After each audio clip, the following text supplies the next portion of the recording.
অন্তর্বর্তী সরকার দীর্ঘদিন ধরে অমীমাংসিত তিস্তা নদীর পানি বণ্টন চুক্তির বিষয়ে মতপার্থক্য দূর করার উপায় নিয়ে ভারতের সঙ্গে আলোচনা করবে। বিষয়টি দীর্ঘদিন ধরে ঝুলে আছে, এতে কোনো দেশেরই লাভ হচ্ছে না বলে মন্তব্য করেছেন প্রধান উপদেষ্টা অধ্যাপক ডক্টর মোহাম্মদ ইউনূস।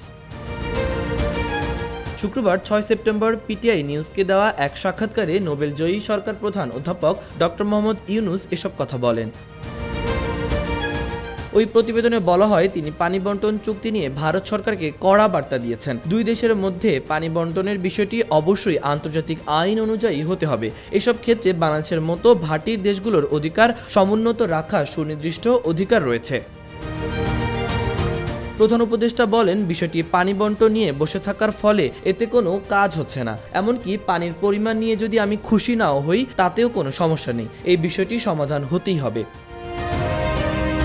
তিস্তার পানি বণ্টন চুক্তির বিষয়টি সমাধানে অন্তর্বর্তী সরকার ভারতকে শীঘ্রই তাড়া বা চাপ দেবে কিনা এমন এক প্রশ্নের জবাবে ডক্টর ইউনূস বলেন, নতুন সরকার বিষয়টি নিয়ে আলোচনা করবে। চাপ শব্দটি অনেক বড়, আমি এই কথা বলছি না। আমরা আলোচনা করব, তবে আমাদের একসঙ্গে বসে সমস্যার সমাধান করতে হবে।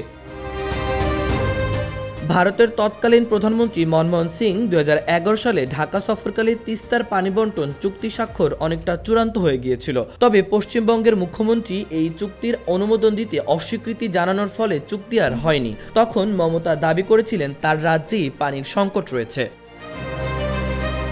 মাহবুবুর রহমান ইমন, খবর সংযোগ।